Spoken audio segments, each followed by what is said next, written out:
Yeah, I mean, there's a lot to this. Let me go into some of that in a little depth. So you mentioned the NSO group and their Pegasus malware set. And this is very much a real thing. Like, you're a well-read guy. This is like, this company, the CEO's name, I think, is Shalev Julio, is run in Israel. It was previously owned, actually, by an American venture capital firm. I believe they've been rebought out, but it doesn't really matter. Their entire business is preying on flaws in the critical infrastructure of all the software running on the most popular devices in the world. The number one target, right, is the iPhone. And this is because the iPhone, as secure as it is relative to a lot of other phones, is a monoculture, right? Like, if you have an iPhone, you get these little software update notifications all the time that are like, hey, please update to the most recent version of iOS. And that's a fabulous thing. That's a wonderful thing for security.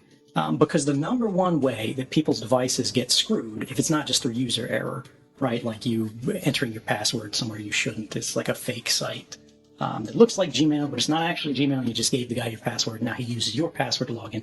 But to actually break into a device is that it's not patched, right? Patch means getting these security updates, these little code updates that fix holes that researchers found in the security device.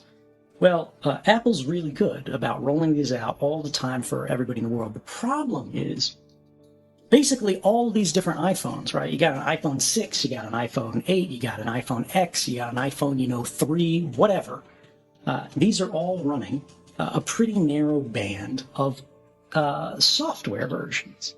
And so these guys go, if they want to target, for example, Android phones, like Google phones, like a Samsung Galaxy or something like that, there's like a billion different phones made by a billion different people. Half of them are completely out of date. But what it means is it's not one version of software they're running, it's like 10,000. And this is actually bad for security on the individual level. But it's good for security in a very unusual way, which is the guys who are developing the exploits. The guys like this NSO group who are trying to find ways to break into phones. They now have to have like 50 different handsets running 50 different versions of software. They're all changing. They've got different hardware. They've got different chipsets. They've got different, like, all kinds of just technical variables that can screw up the way they attack your phone. And then when they find one, it only works on like this Samsung Galaxy line. It doesn't work on like the Google Pixel line, or it doesn't work on like a Nokia line or something like that. Whereas they realize if they find a way to attack an iPhone, which is actually, this is difficult. This is really difficult stuff. Now it works against basically every iPhone. And who has iPhones? All the rich people, right? All the important people, all the lawmakers, all the guys who are in there. So they've made a business on basically attacking the iPhone and selling it to every 2-bit thug who runs a police department in the world. They sell this stuff to Saudi Arabia. They sell this to Mexico. And there's a group of researchers in Canada working at a university called the Citizen Lab. And these guys are really like the best in the world at tracking what NSO Group is doing. If you want to learn about this stuff, the real stuff, look up Citizen Lab and the NSO Group. And what they have found is all the people who are being targeted by the NSO Group, the classes of people, the countries that are using this. And, it's not like the local police department in Germany trying to bust up, a terrorism ring or something like that. It's the Mexican government spying on the head of the Mexican opposition. We're trying to look at human rights defenders who are investigating like student disappearances, or it's people like the friends and associates of Jamal Khashoggi, who was murdered by the Saudi government, or it's people like dissidents in Bahrain. And these like petrostates, these bad actors nationally, will pay literally tens of millions of dollars each year just to have the ability to break into an iPhone for a certain number of plans, because that's how these guys do it. They sell their business plan. They go, we'll let you break into any iPhone just by basically sending a text message to this phone. All you need to find is the phone number of a person who's running an iPhone, and we will exploit something, which will give you total control. If that happens to someone, yeah. I'm sorry, but if that happens to someone, could they just get a new phone? And is the exploit specific to their account? Well, or is the exploit on the physical phone itself? So the question or the answer to this is it really depends on the exploit. Like the easiest forms of exploit, or rather the easier types of exploits, are where they send you a text message, right? And it'll be like an iMessage or something like that. And it's got a link in it that'll be like, oh gosh, terrible news, your buddy's father just died. and we're making funeral arrangements. Are you going to be there? It's the day after tomorrow. And when you click the link for the funeral arrangements, it opens your web browser. And the web browser on your phone is always the biggest, most complicated process in it, right? There's a zillion lines of code in this as opposed to an instant messenger where there's fewer lines of code in it. And they'll find one thing in that where there's a flaw that lets them feed instructions, not just to the browser, but basically escape the little sandbox that the browser's supposed to play in. That's supposed to be safe, where it can't do anything too harmful. And it'll run out of this sandbox, and it'll ransack your phone's like hardwired operating system, the system image. It'll like give them privileges to do whatever they want on your phone, as if they are you. And then as if they have a higher level of privilege than you. They have system level privileges to change the phone's operation permanently, right? And this is the problem is on the phone.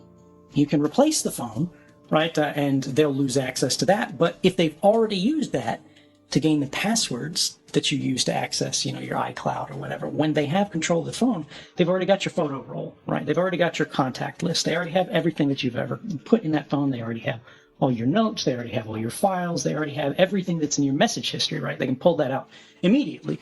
And now, because they have, all your contacts and things like that, they see that phone stop being active, they know you've changed your phone number. All they have to do is find the new phone number, and then they can try to go after you again. The benefit is, with that old style of attack, if you get that message and you don't click that link, you're somebody in a vulnerable class, right? You've had these kind of attacks against you before. It looks suspicious. You don't know who this person is, the number isn't right, something like that. And you save that link. You don't click the link. You don't do anything with that link, but you send it to a group like Citizen Lab. They can basically use that link to basically use like a dummy phone, like a sort of a Trojan horse to go to the site that would attack your phone and catch it. And this is what the sort of process that all of their research is based on. There are other more advanced types of attacks that actually don't have these defenses against them that are far more scary. But the bottom line is... Can I stop you for a second? Yeah. What is Citizen Lab? Citizen Lab? You just said Yeah, the Citizen Lab is the name of this research group at the university in Canada who basically studies state-sponsored and corporate malware attacks against civil society. It's run by a guy named Ron Diebert, I believe. You guys will have to fact-check me on that one. I think he just published a book, or is publishing a book about all of this. But it's really, they are the world leaders, in my opinion, in basically investigating these kind of attacks and exposing them. It's a true public service.